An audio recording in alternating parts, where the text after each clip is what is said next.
Well, if I close a covered call, do I receive the strike price?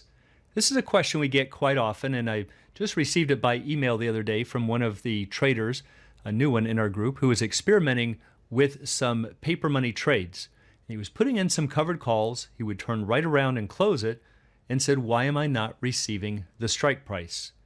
And it can be an easy mistake to make because if you look at the definitions, it will usually say that you have the obligation to sell the shares for the strike. But that's really a misunderstanding of the rights and obligations. So what's going on when you sell a covered call, and why are you not receiving the strike price when you close it? So let's go have a look, and as always, please be sure to click like and subscribe. It goes a long way into promoting the channel and is definitely very much appreciated.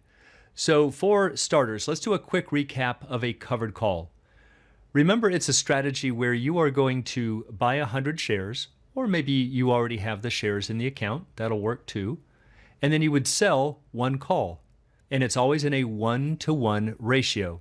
So if you had 200 shares, you could sell 2 calls. If you had 1,000 shares, you could sell 10 calls, and so on. That's what it means to be in a 1-to-1 ratio. And if you do this, if you sell this call, you have the obligation to sell shares for the strike price. So let's put some numbers to it. Let's say that you buy these shares for $100 a share and you sell a 30-day $120 call for $1. Now it's 20 points out of the money, which is part of the reason why this option is so cheap. And it's also pretty close to the example that he was using. But I also like to use a very far out of the money option like this because it helps to show why this could never be the way that the strategy works. So the question again, will you receive $120 if you close this position? Or even for that matter, if you just held it for 30 days to expiration? Well, either one would be way too good to be true. That would just be pure fantasy. Because think about it, you could go out and buy shares, let's say for $100, you could sell the furthest out of the money strike you could find. Sell a $200 call, hold it for 30 days, or better yet, turn right around and close it, and get that strike price. You could be wealthier than Bill Gates in a matter of a day. So there's no way that that strategy can work that way. So the question is, where is the confusion coming in, and how does the strategy work? Well, to really answer that, you have to go back to this whole idea of rights versus obligations, which remember, that's really what the options market is all about. So remember that long options you buy, convey rights. So what you're doing is you are paying money to gain some type of right. And we'll find out what those rights are in just a moment. If you short an option or sell it, you are facing an obligation. You are receiving money up front today for accepting some type of obligation. So again, what are those rights and obligations? Well, we've seen this table before. Let's put calls and puts across the top, buy and sell on the vertical. Let's say that you buy a call. You have the right to buy shares. It's not an obligation, it's a right. If you buy a put, you have the right to sell shares. Again, not an obligation. On the other hand, if you sell a call, you have the obligation to sell.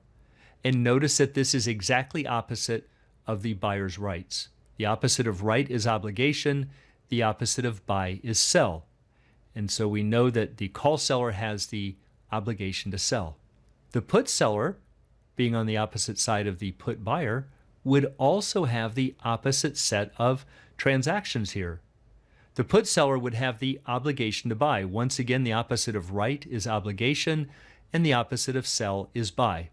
So once again, this is where this trader, and others as well, get confused. They'll say, well, I've got the obligation to sell, so fine, I've closed the position, or I've held it till expiration.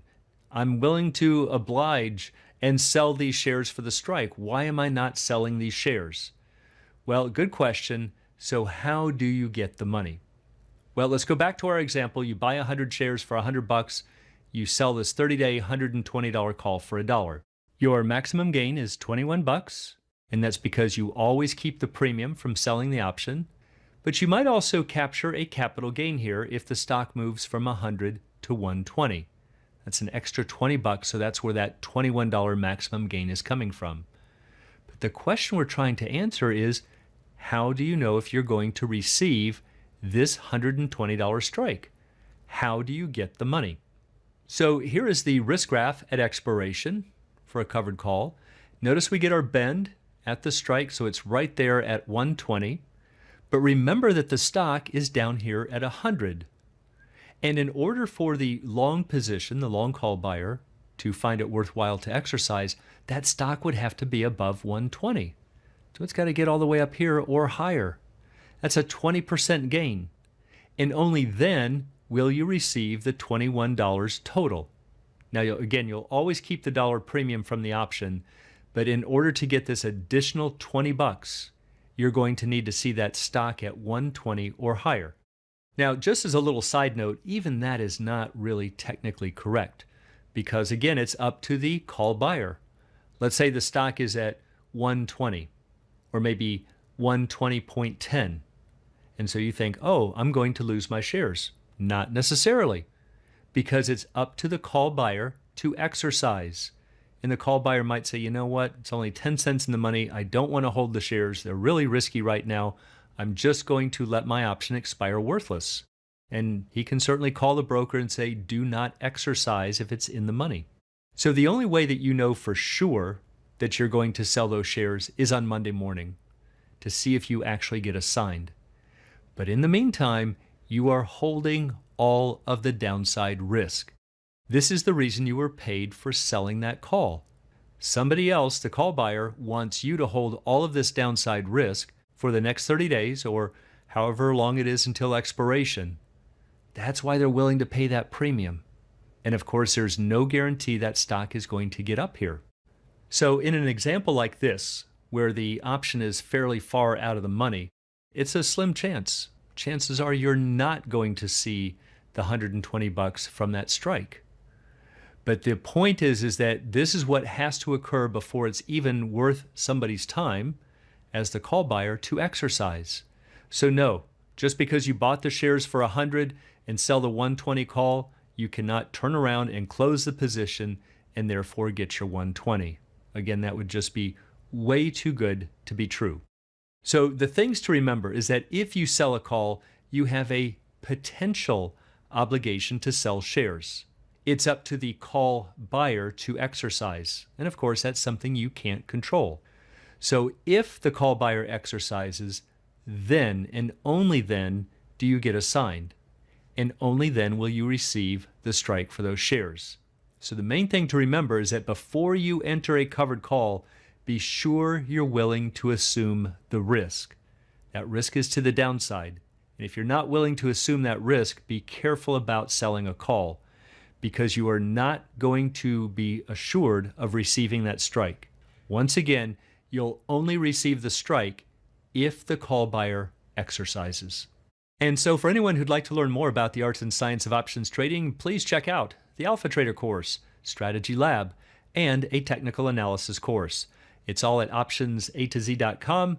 Also, please join us on Options A to Z's Facebook trading group, and you can find a link in the description below.